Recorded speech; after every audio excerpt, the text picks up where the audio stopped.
Hi, I'm Sarah, and I would love to tell you a little bit about what my life was like before and after I came to know Jesus. I grew up in a Christian home. I have two very loving, wonderful Christian parents. I went to a Christian school. I was super heavily involved with the church, and my dad's even a pastor. So I felt like when I was younger, I was pretty much living a very Christian life. I was living very much a life that followed all the rules and just made me a Christian. And I professed faith in Jesus as my Savior when I was 4 years old. And I believe that I really did trust Jesus when I was that young, but I don't think I really understood entirely what it meant to have a personal relationship with God. And so I pretty much lived my life all through elementary school and through the beginning of junior high, just kind of continuing to live in that Christian cycle, I guess. I was still in Christian school, going to youth group, going to like clubs at church and Sunday school. And I remember distinctly one day in seventh grade, I was driving home from school, and I remember this thought just came into my mind of what does it look like to really give your life over to Jesus? Because I said I was a Christian and I went to church, but I don't think I was really living in a way that made it obvious that I loved God and that I wanted Him to be in control. I was really kind of upset by the way things had been going at school in some ways, and I had been hurt by some people.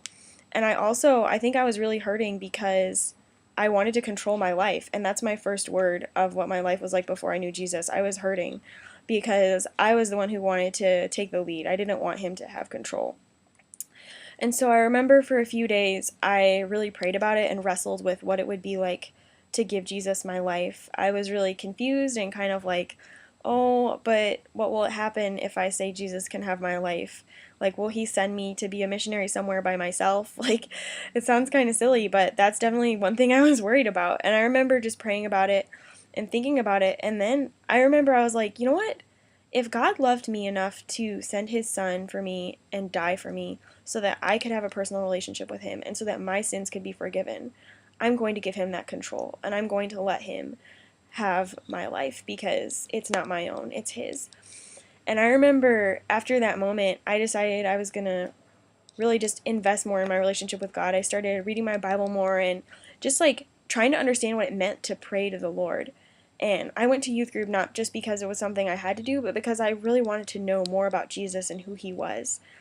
And so after that, I really felt I experienced healing. I experienced healing from what I'd been hurt by at school. I experienced healing from wanting to control my life. That was causing me hurt, and I was healed from it.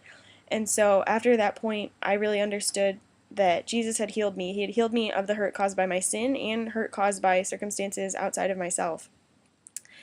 And so after that point, my life wasn't by any means perfect. I still struggled with a lot of things. I had hard times in my life, but I know that no matter what happens, I am healed. I am a daughter of Jesus, and He loves me fully. And because of that, I experience healing for the rest of my life from everything that hurt me before. And if you have any questions or you want to learn more about my story, I would love to talk to you. So just grab me and we can get coffee or something because I really want to share more of my story with you. Thanks.